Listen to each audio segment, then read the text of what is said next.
narito na naman tayo para sa isang napaka-sweet, nakakapanabik at sobrang trending na love story nila Kalingap Jomar at Carla.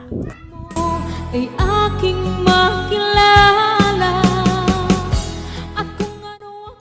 Para sa pagpapatuloy ng ating love story ay medyo kapanapanabik ang pangyayari sa kwento nila Kalingap Jomar at Ate Carla dahil parang dito na nga natin malalaman kung magpapatuloy pa ba ang kanilang love team dahil parang nagkakalaubuan na daw sila dahil sabi ni Kalingap Jomar na hindi na daw siya kinakausap ni Ate Carla.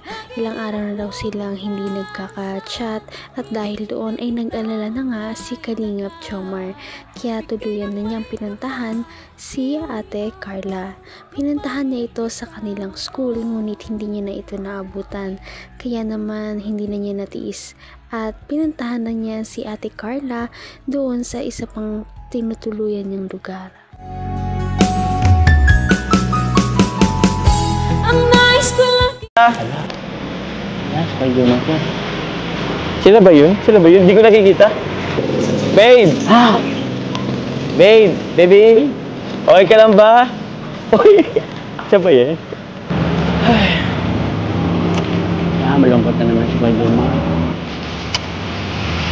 Kuya Jomar, okay lang po yan. Lalabatin po yung sa Ate Carla. Huwag ka mag-alala. Habang nagbuhay may pag-asa. Maghintay lang po tayo kahit ginabi na po tayo. Jangan. Bro, pasensya na. Ginabi na tayo. Okay lang. Oras na, oh. Baka yan ka naman mamaya. Ha? Dali! Yung pagkain, yung maganda sa Kuya Jomar. Wala. Lutom na. Di pa nga natin namin si Carla yung lagi. Ay, pinapatawa lang kita ko. Awan nga Kuya Jomar. Ay, helicopter na yung ano. Ha? Tinabunan ng helicopter. Di ka tap-tap yan. Ano? Bakit na ilaw? Makuryente ka. Kaya. Ah.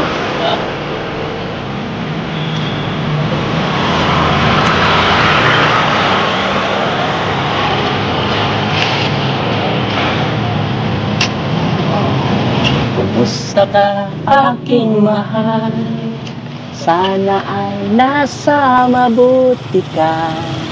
Huwag Kung intindihin, nakakaraos. Kung ano ako'y tanggap mo na, hindi ka rin nag-alin. Makikita talaga natin kung gaano nagpupursige si Kalingap Jomar na talagang makipag-ayos o makausap man lamang si Ate Carla kahit na hindi niya alam kung ano na nga ba ang nangyayari sa kanilang relasyon dahil hindi na nga sila nagkakausap kaya hindi rin natin sigurado ang mga mangyayari. Huwag Kung intindihin, nakakaraos din. Mga gabing mapanlawan, dinadaan sa awiting, nalulungkot ang damdamin, naaaliw na rin. Panaginip ko'y laging ikaw, Carla. lang. Kahit na dilat yaring mata,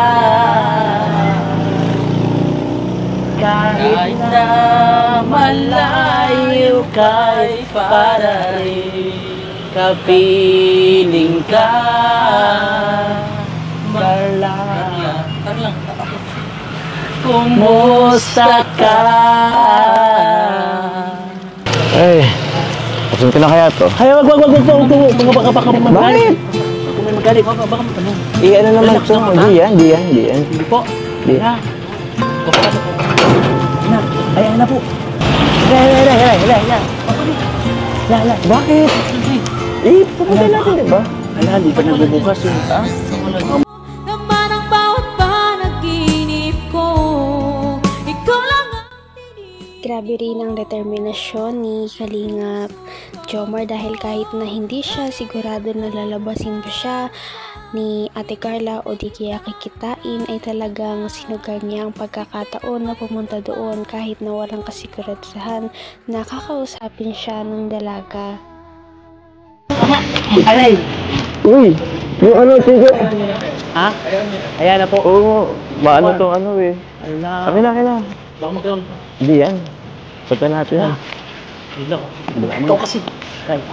Shoot pa lang. Alay. Tao po! Carla! Oo, Rosan.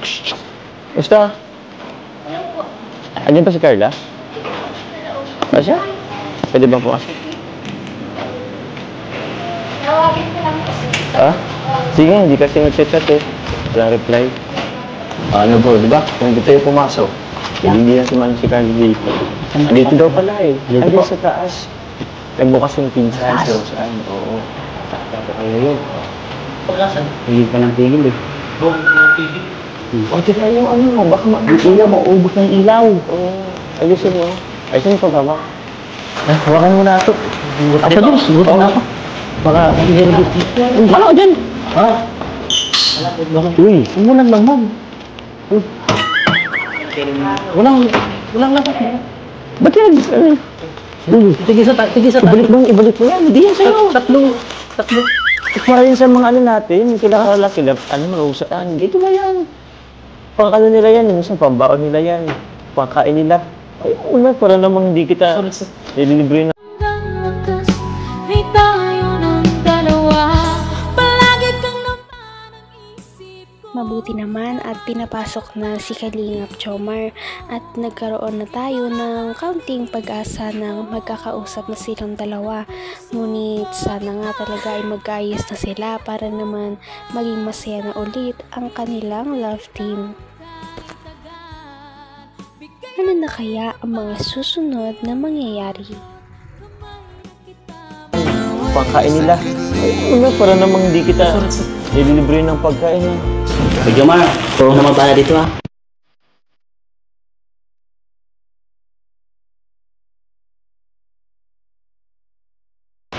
Ganda na bala. Sige. Basta ko. Kain muna kami sa labas. Sige. Libre mo na kami.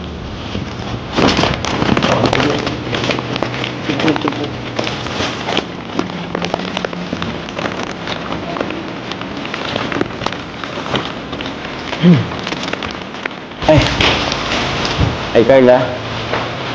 Hello po. Kumusta? Bakit?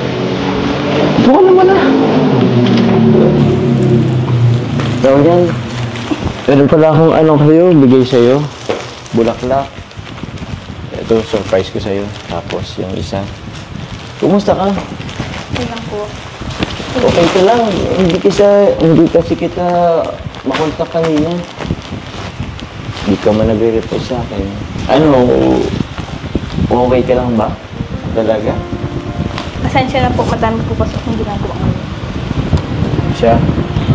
Ano kasi Carla, galing kami kanina sa inyo, kila mama mo. At may nabanggit kasi sa akin na medyo Kahit na medyo nagtatampo si Kalingap Jomar kung bakit hindi siya kinakausap ni Ate Carla, ay syempre nakita pa rin natin na masaya siya na nakita na niya ang dalaga. Kaya sana ay maayos na nila kung ano ba talaga ang nangyayari at magkalinawan na nga sila para naman magkaroon ng pagkapatuloy ang kanilang love team. Magkakaayos pa kaya sila o dito na magtatapos ang kanilang istorya? Patindi na ng patindi ang mga pangyayari sa kanilang love story. Kaya naman sobrang dami talaga ang kinikilig sa kanilang love story at palaging nag-aabang. Kaya naman sana ay magkatuluyan din ang dalawang ito, si Ate Carla at Kalingap Jomar. Sana din ay patuloy natin silang subaybayan at suportahan para magpatuloy pa ang kanilang love team. Paniguradong hindi lamang ito ang ating aabangan dahil marami pang mga susunod na kilig moments na mangyayari sa kanilang dalawa. Yun lamang at maraming salamat sa panonood. Bye!